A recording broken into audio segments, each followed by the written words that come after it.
Hey everyone, it's Doc B, and I am here with Doc S. So, how are you, Dr. So good. Sanger? How have you been? I've been good. I've been good. Just following up with you all. I can't wait for this semester and to be an affiliated member. So, um, Woo-hoo. woo! We're going to be talking about sport diplomacy today, and who better to talk to than Dr. Sarah Hillyer? So she's going to tell us a little bit about herself, her role, her title, what she's been up to. This is the 10-year and no, not 10 years. It's 13 years. It was 13. 10 because I graduated in 2015. That's crazy. I know. I was like, the 10-year anniversary. Wait, that was 3 years ago. So, yeah, so much has happened, so much has evolved. And yeah, we'll talk a little bit about it. So, can you tell me a little bit about yourself, a little bit about the center, all that good stuff? Yeah, absolutely. Well, thank you for having me, Doc V. I love it. Um, okay, so a little bit about myself. I grew up in a really tiny town in Kentucky. It was about 800 people, and sports was basically all my family. Like, it was the only thing we could afford to do and the only thing we did. And I always say I grew up on the heels of Title IX.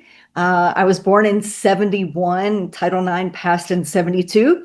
So I always grew up chasing the opportunities, which opened a lot of doors for me. So I ended up playing basketball on scholarship at Virginia Tech. I graduated with a degree in sports administration, but more importantly, probably graduated with an eating disorder because I had a psychotic basketball coach. So, Doc B, you won't believe this. When I graduated, I walked across the stage, I got my diploma, and I went straight to my parents and said, I will never have anything to do with sports again the rest of my life. Like, I was so broken, I was so scared, it just was like so destructive. And I never saw sport in that way coming from a little town. It was always just something that brought us together. So anyway, my parents were super kind and said, all right, like this next year, just like ground yourself again. Let's get you some help. You do have a degree in sports administration, but if you want to start over, but just give yourself a year before you make such a big claim. So during that year, I woke up one morning and it was like, I don't know, like the clouds parted and the angels descended. And it was like, wait a minute, Sarah, sport didn't do this to you. Basketball didn't do this to you. It's what someone in a position of power did. It's how they chose to use sport. And you have the same power that they have. So if someone used sport to cause destruction, be a superhero, use it as your superpower, and use sport to do something good in the world.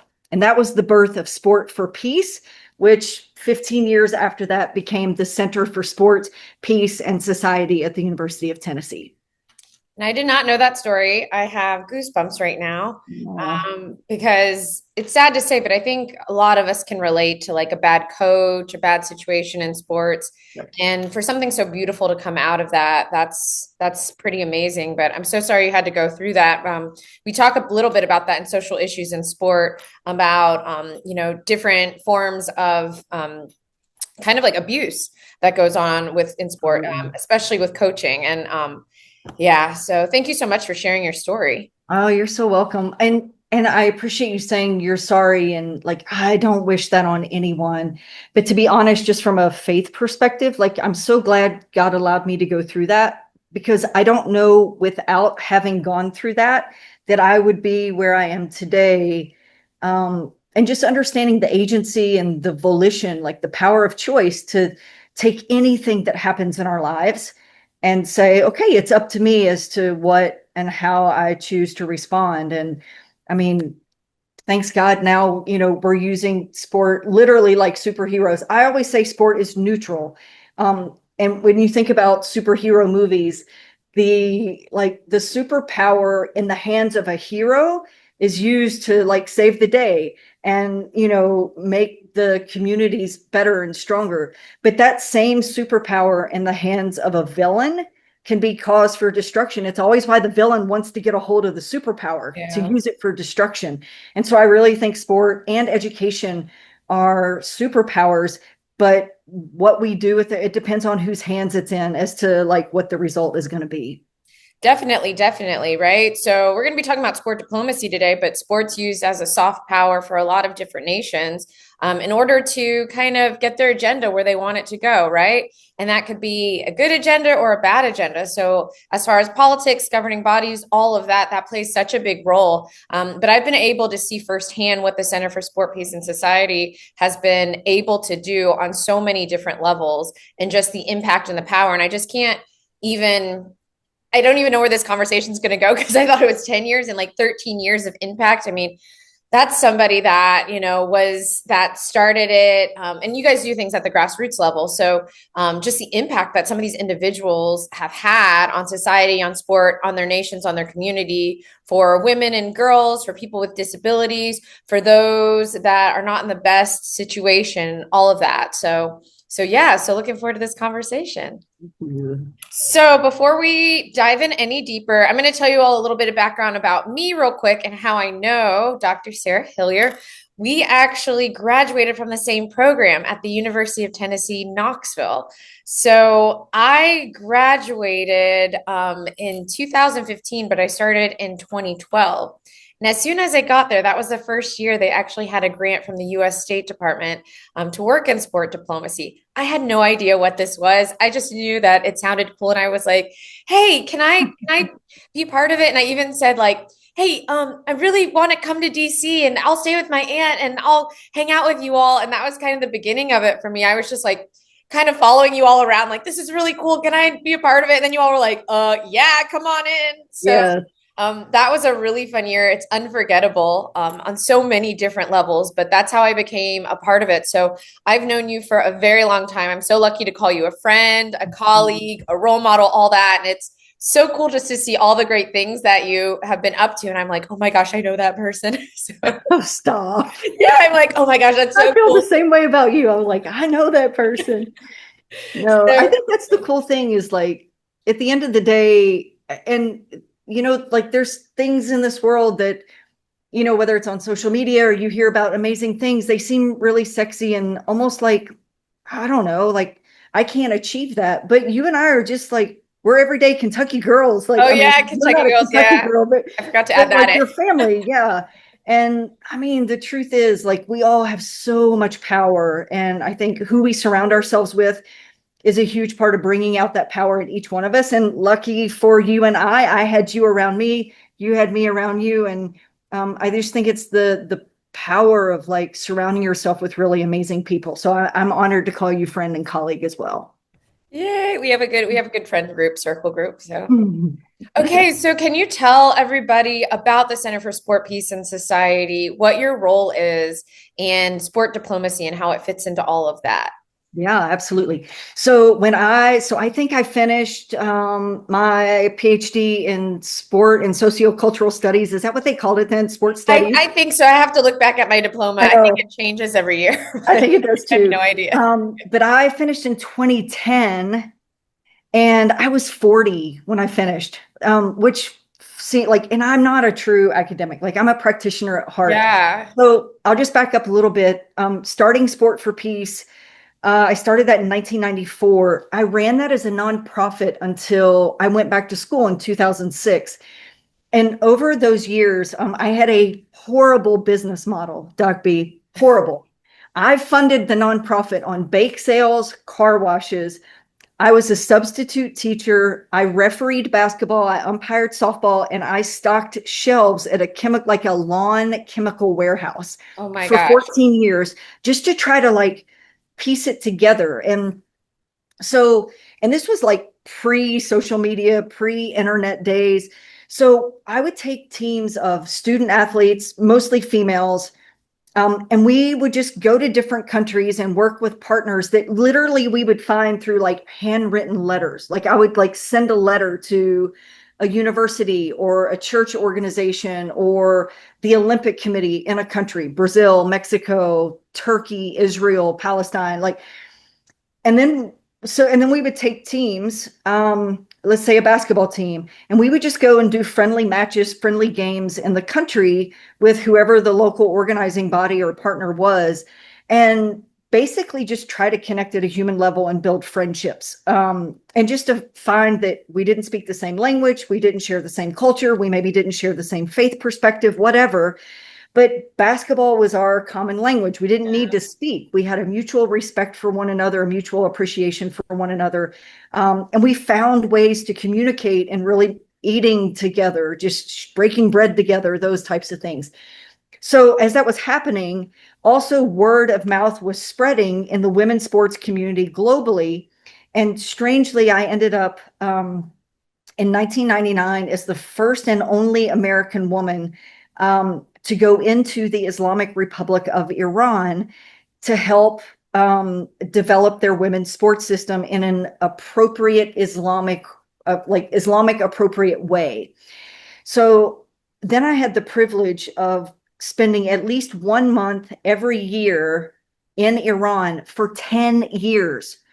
So the changes that I saw at the individual level for the women we were working with, the family level, because a daughter playing sports, she never had anything in common with her dad, but all of a sudden when she starts playing sports, her dad and her had something to converse about. So families were being really transformed in their relationships. Then the community level, and then in the case of Iran or Iraq or Saudi Arabia, we were seeing things change at the socio-political level, the policy level. And it's then when I was like, dang, I can't scale or sustain this on bake sales and car washes and being a substitute teacher. And that's when I thought, okay, I need to skill up. I need to learn how to write a grant, and I need to learn how to do rigorous research. So I'm coming home from all of these projects with more than just anecdotal evidence. So I searched for it. By that time, I had a master's in sports psychology. And I was like, I don't know what's left. What else is left in sport? I've already done sport management. I've already done sports psych. So I literally looked up programs for sports sociology, understanding that the work I was doing was very sociological at the intersection of gender and culture and politics and all of that.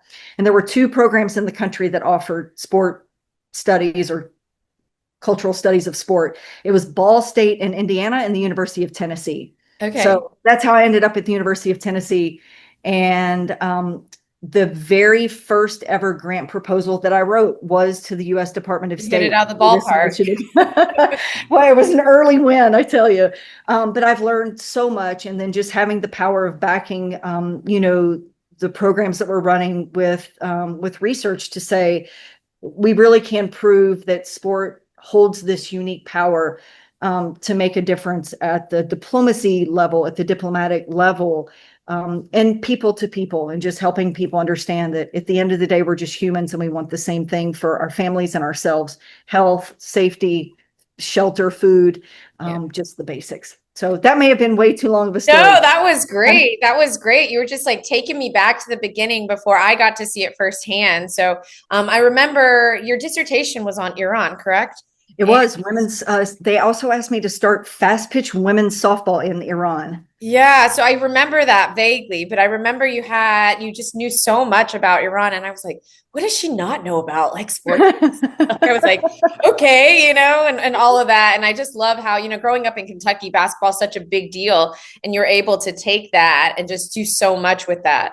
And so just showing the power of sport, right? We can come from different religions, different regions, different tribes, different countries, all these things, and the power of this beautiful game, this beautiful ball, pitch, field, whatever we use or wherever we are, facility, we can come together and we can compete. We can have camaraderie. We could have teamwork, all of that to get towards a common goal. And ultimately that shows us we all are pretty much the same as far as, hey, we want to feel safe. We want food, we want shelter, all of that. So yeah, definitely. Yeah. So, okay. So with the State Department grant, you wrote the grant, all of that. So can you take me back to 2012 you don't even have to take me back that far, right? But just kind of telling me a little bit about the programming and the Sport Visitors Program, Envoy Program, Global Sport Mentoring Program. So just kind of a synopsis of what that is and what that looks like.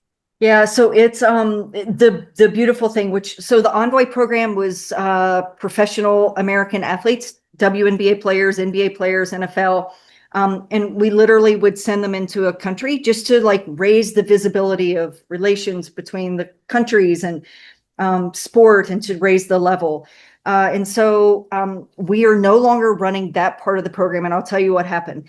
Sports visitors, but just so people know like what the opportunities are out there with sports diplomacy, sports visitors was then taking like 1 week to 10-day programs with youth, and youth would be identified like the United Nations term, and it would be like 25 years or younger. Most of the time it was teenagers. And they would come for 1 week in the States, and we would take them to different events. So for example, when we were in Knoxville, of course, we'd have to take them to a Lady Ball basketball game or a Lady Ball softball game, or a, God forbid, like the men's American football game, which was, chaos, like drown in a sea of orange. 107,000 of your closest friends Of your all together. closest friends, yes. But that was all about like exposing them to sport in America, culture in America, and then trying to relate to them as young people about the power of sport. And what I love about sport is, and you touched on a lot of these things, but I think why sport is so unique is, so the root word of the word, of the Latin root of the word to compete actually means to collaborate, or it means to compare your one another. So I think in our Western mindset, and it's a global mindset as well, like competition, we equate it way too often with war. Like there is only a winner and there is only a loser, and I am going to kill you, right? So it has this war connotation. Yeah. The real intent of the word to compete means like a healthy comparison and a need for one another. So actually, so Doc B, if you and I were going to go out and play a tennis match right now, I need you to be your best self on the court because you're going to bring out my best athlete self. And so we complement each other. We need each other. I don't know if you've ever played like with a niece or a nephew and you're like 20 years old and they're 3. Like you don't compete. Like, every time your little 3-year-old goes up to shoot, you're not swatting it so you win. Sometimes. Right? Like you need, that's no fun for anybody. No. But there's this concept that like, oh, winning is the only end goal. So let me just say what I think is so powerful about sport is sport actually, whether we're aware of it or not, it reinforces this idea that we actually need each other as human beings. Yeah.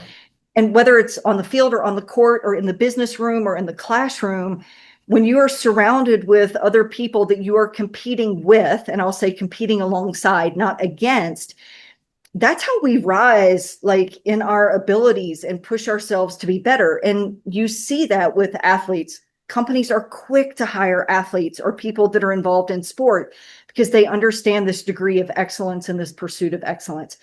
I also think the amazing thing about sport that's such a differentiator is with every sport, there's an agreed upon set of rules, right? Like we know what the rules are of soccer and what out of bounds is. We know what the rules are with rugby, swimming, basketball, whatever. And what happens when there are an agreed upon set of rules is that creates safety, right? We know what the literal and figurative and rule boundaries are. So when we're all operating with this within this agreement, we feel safe to be vulnerable because playing sport is vulnerable, right? You make mistakes, you sometimes lose, you sometimes embarrass yourself. Like there's a real vulnerability with all of this. So anyway, so I think sport is very unique compared to other mediums. So then back to the GSMP. So visitors helping youth understand safety, strength, and needing one another. The envoys of having professional athletes, role models to look up to say, if that person can become this, so can I. And it gives us dreams and hopes and goals to pursue. The Global Sports Mentoring Program, this takes 17 women or 17 persons with disabilities each year and brings them to the States from different countries for a 5-week mentorship program. And this is really like executive level mentorship at organizations like the NHL, the NFL, the WNBA, but then also ad agencies. So like Google, Procter & Gamble, Saatchi and Saatchi, those that are involved in sport marketing and see the power of sport as it connects to business, as well as like the Olympics and Paralympics, World Cups. And so really we're preparing these age 25 to 50-year-old sports leaders. And when I say sports leaders, I mean everything from like nonprofit grassroots level coaches all the way up to people that are leading their ministry of sport. So it is like the broadest ecosystem and definition of sport that you can imagine. Journalists, educators, athletes, para-athletes. And it's really equipping them with the business tools to say, okay, how do I leverage my passion, my platform, and my purpose to use sport as a superpower to do something good in my community, whether it's to combat gender-based violence, lack of access to education, awareness about HIV, AIDS prevention. I mean, any social issue. How do I leverage my passion, platform, and purpose to say, okay, I'm going to use this to raise awareness, raise advocacy, and hopefully bring about change in these areas? No, absolutely. Thank you for giving that synopsis. When I was there, where I got to meet Michelle Kwan. She was one of our sport envoys and one of my superheroes growing up. So that was really cool for me. And then being a part of the sport visitors program, the women's basketball team from Senegal, and also to the women from the Gulf states, the volleyball group. And that was a learning experience. Like what I thought was the coolest thing about that program, and I'm just giving this example because I was there for that one, was that you had all these different women from Bahrain, Oman, Yemen, and I think Qatar. I think those were the four countries, and they all played volleyball. And we had anything from like refs to players to coaches, everything you could think of. But they were people in their community that people looked up to, right? So they weren't just these random people. They were go-getters. They were role models, all of that. And they got to learn a lot about themselves in that process, a lot about people that were their next door neighbors, and then also about us, and then vice versa. I was able to learn all about these different, volleyball in these different countries, and really form a bond with these women there. And I'm still friends with them on Facebook, so that's pretty cool. That's awesome. Yeah. So just the learning experience all around from a cultural standpoint, using sport, right, as a vehicle for social change, and to understand, hey, this is what sport looks like for women and girls in these countries versus the US, and to share our experiences and to keep that relationship going so that we could help each other out. That's really awesome. And then also too, with the GSMP Global Sports Mentoring Program, seeing that and how oh my gosh, I've never seen anybody busier, just going, okay, so like she was saying, everybody's paired with these different organizations throughout the country. What she didn't mention is that she goes to visit all of these different people, and just the kind of care that you have with all these individuals, right? Like you definitely are the person that's like, you have people that are like all about the theory, and then you're the person that's all about the practical application. So you really go, you hear their story, you talk to them, you learn more about them, and you support them from start to finish, and even during the program. And so for a lot of these women that, come here to the United States, sometimes it's their first time coming here, right? And working with these organizations, I mean, like ESPNW, you all had people there at one time. So, I mean, that's like a dream to work there. And then you go up there and you get to sit down with them, have lunch. And I feel like that kind of care you have with all the individuals, I feel like that's kind of like the sparkle. That's the magic that the center has, because I think anyone could put not anyone could put a program together, right? Like, but kind of people, yes. people can use ChatGPT now, right, to do all this stuff. Heck yeah. That level of care that you have, and knowing everyone's name, where they came from, their story, their sport, the direction they want to go in. And then also too, following up with that retention piece. It's just like so cool to me, and to see that firsthand. Very, very cool. So you all do some amazing things there. Well, thank you. And that means the world. Like if we go back to the center in our mission statement on paper, because, we're in academia, it's to use the power of sport and education to create a more inclusive, equitable, and peaceful world. But for us, we're like, don't worry about all those words, those pithy words. Like at the end of the day, we're just trying to change the world one high five at a time. Like that's it. It's just it's the power of connecting. It's the power of vulnerability.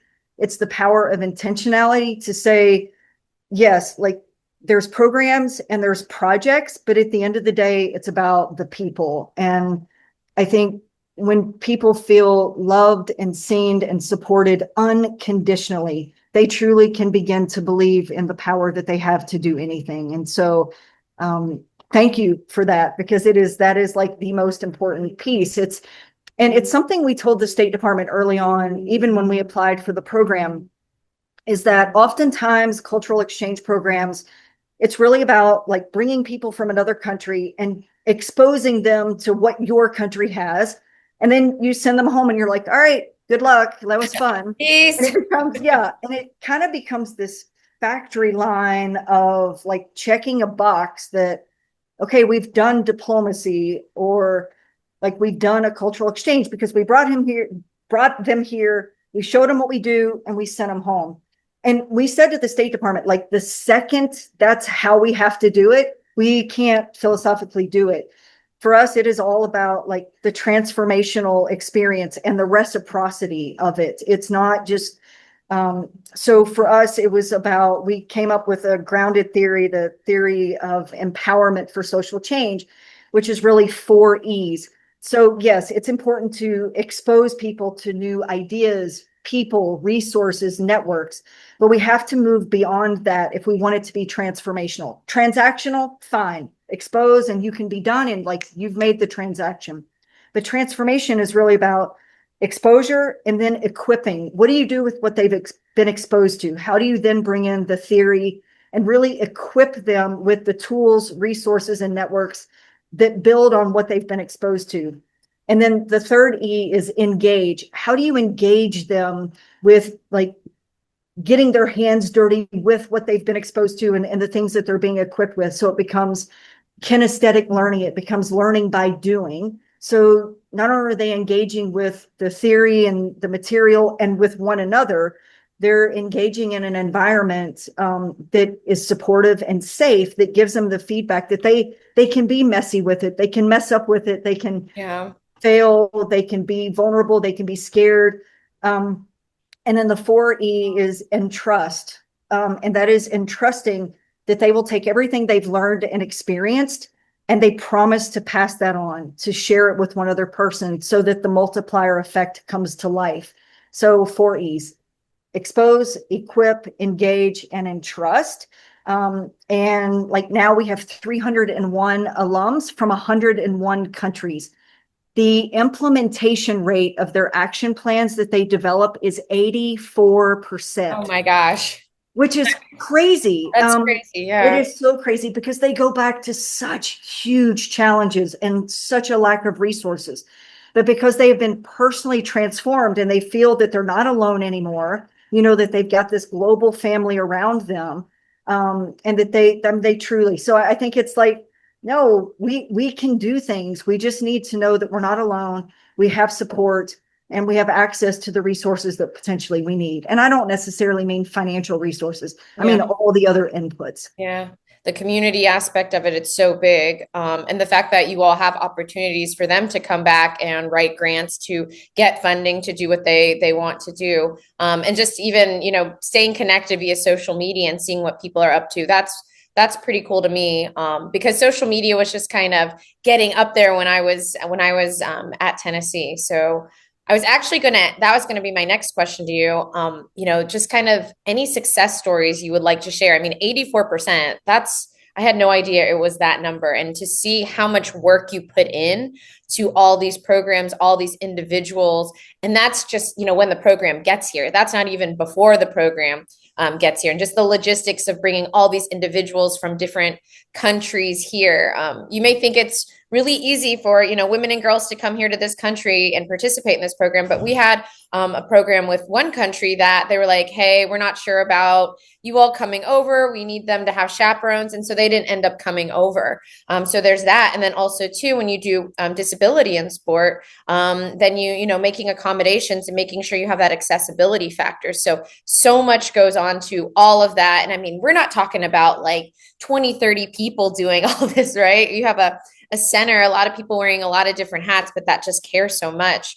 So with that being said, can you share any success stories that you may have with the center? Woo, golly, there's so many. Big question. I know. So I'll start with one of our sisters. We call them brothers and sisters because we're just like one big, like sporty change maker family.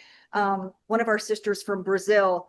And so in 2016, I went to Brazil to follow up on some that participated in the program in 2014. And so we were just going to support their projects and to help them. And so we were giving a women's empowerment workshop. And so after the workshop, this young woman, probably, I don't know, 27, 28, something like that, came up to me. And she used an interpreter in Portuguese, said, "Oh my gosh, like I love this program and I love the workshop. How can I be a part of the GSMP? Like, what do I have to do?" Well, one of the requirements, like the basic requirement, is you have to have a strong command of the English language, because everything happens so quickly here and everything happens in English, especially when you're at an ESPN or a Fox Sports, and, you know, a very demanding level of English. So I told her, you know, the first requirement is English. And then, you know, I gave her some of the others. And so then through the interpreter, she said, "Okay, like what else?" And I said, "Well, do you speak any English at all?" And she said, "No." And so I said, "Well, tell me a little bit about yourself." So she was Brazil's first female Olympic wrestler to medal in a world championship. So I guess this was in 2014. It must have been before, because at the time she was training to compete in the Rio Games in 2016. Okay. So we must have been there in 2014.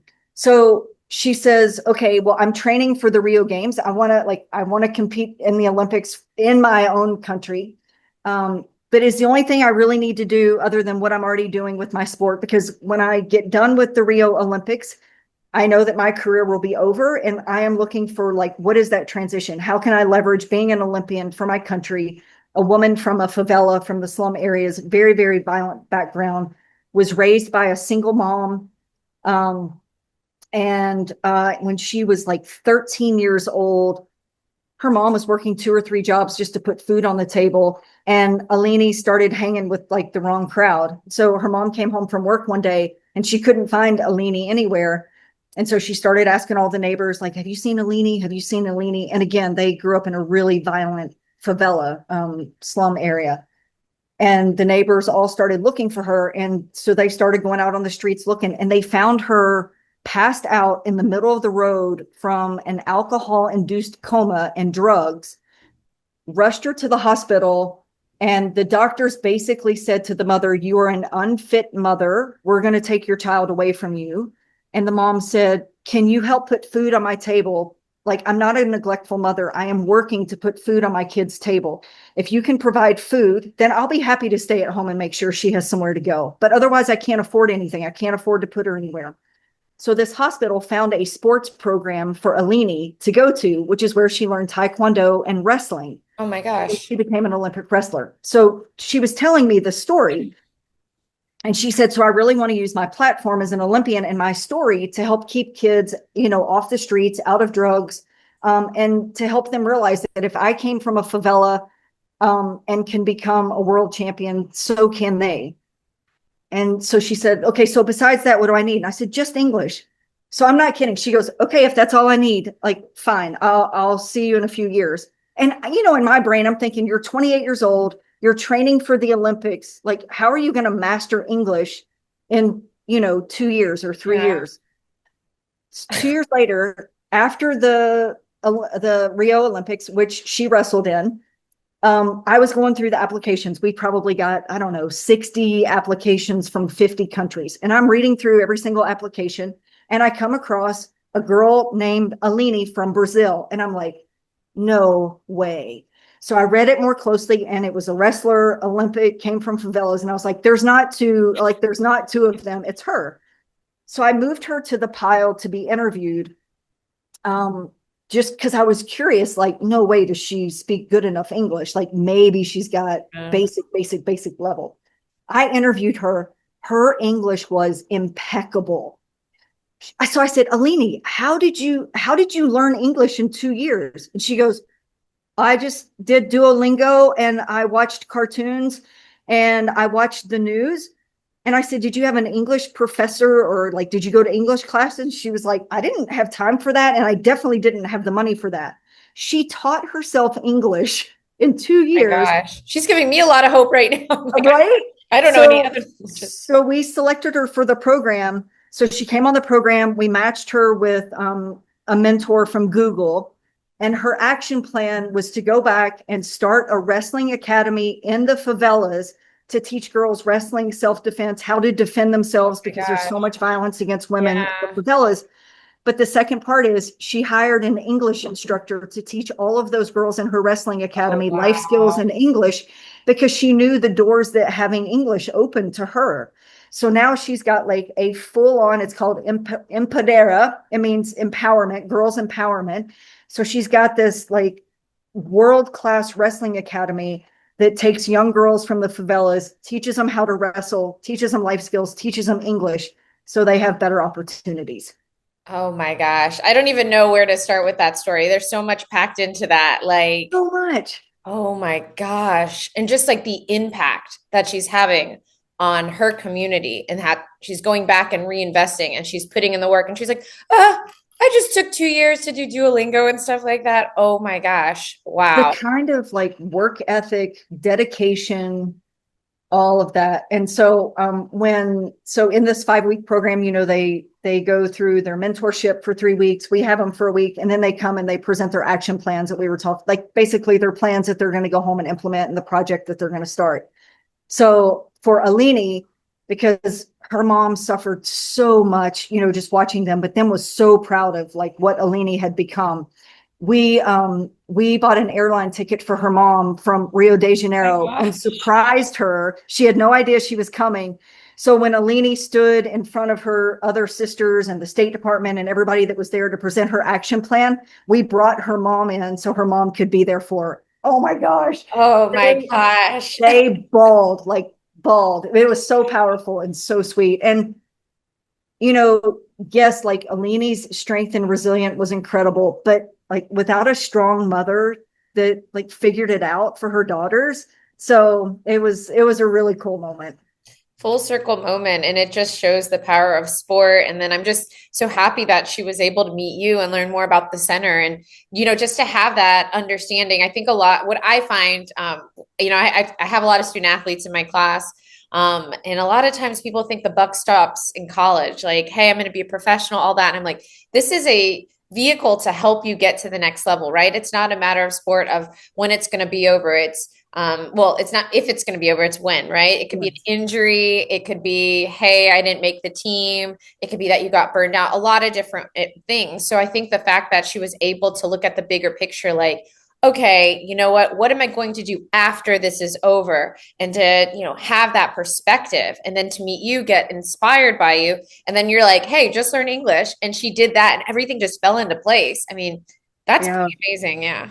it's so amazing. So she's built on it now. She's started a micro lending company. So Okay. she loans money to women in the favelas to help them get their entrepreneurial venture started. So she loans them money so they can start and become economically independent, financially independent. And then she reinvests all that. Like the level that she's taken it to is just crazy. I feel Yeah, like if Real Sports with Bryant Gumbel was still on air, this would definitely be a Real Sports episode because I would yeah, tune in to watch it. for sure, for sure. Definitely. But to your point about student athletes is like, yeah, I mean, it eventually it will end, and they call like retirement out of sport, whether it's forced retirement or by choice, that the like the identity transformation, the toll on you just like mentally and socially, because you lose like your whole identity Yeah. changes and you lose your support networks. They call it the second death, like athletes that transition. And I think student athletes understanding that we have something really, really, really unique that very few other people have experienced. How do I take that platform and use it for a purpose that's bigger than myself? And we all have those unique learnings. It's just a matter of, where do we put that energy to say, yeah, I've got a unique platform. I have a passion for sport. Now, what is the purpose that I'm going to find that's bigger than myself that I can serve and really use this? No, absolutely. That athlete identity piece. I remember finishing up soccer. So I played soccer in college, and soccer is a fall sport. So I remember the spring semester, I was like, what am I supposed to do with my time now? I Yeah. was so confused because my whole entire life from age 6 until, college, I was playing soccer camp, training, every single thing. And then I stacked my schedule in the morning too. So I was like, what am I supposed to do? So what you're talking about, whether you stop competing at the middle, high school, or college level, and then also to professional, you have that transition piece. So I haven't heard about the second death, but now I need to read up on that. But I see a lot of student athletes come, and they'll knock on my door and they'll ask me some questions. And actually, they'll actually message me on social media and be like, "Hey, do you have any more of those opportunities that you used to send out?"